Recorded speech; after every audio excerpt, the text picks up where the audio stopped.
Part 4. Listening to a news item. You will hear a news item only once. It will be about 1.5 minutes. After the audio, 5 questions will appear. Choose the best way to complete each statement from the drop-down menu. Good evening. A unique urban gardening initiative in East Vancouver is bringing together different generations and providing fresh food for the community. The Sky High Garden, located on the rooftop of the Northwood Community Center, was started last spring by a small group of retired residents. They wanted to transform the unused, flat roof space into a productive vegetable garden for everyone in the neighborhood to enjoy.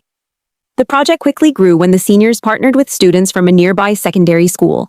The teenagers, who volunteer after school and on weekends, help with the more physical tasks like carrying soil and building garden beds.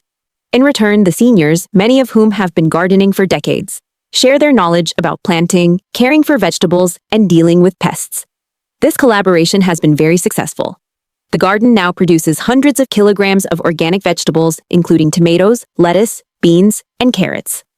All the food is shared between the volunteers, with a significant portion also being donated to the Grandview Food Bank to help families in need. More importantly, the project has created strong friendships between the students and the seniors, who say they learn a lot from each other. The city has taken notice of the garden's success.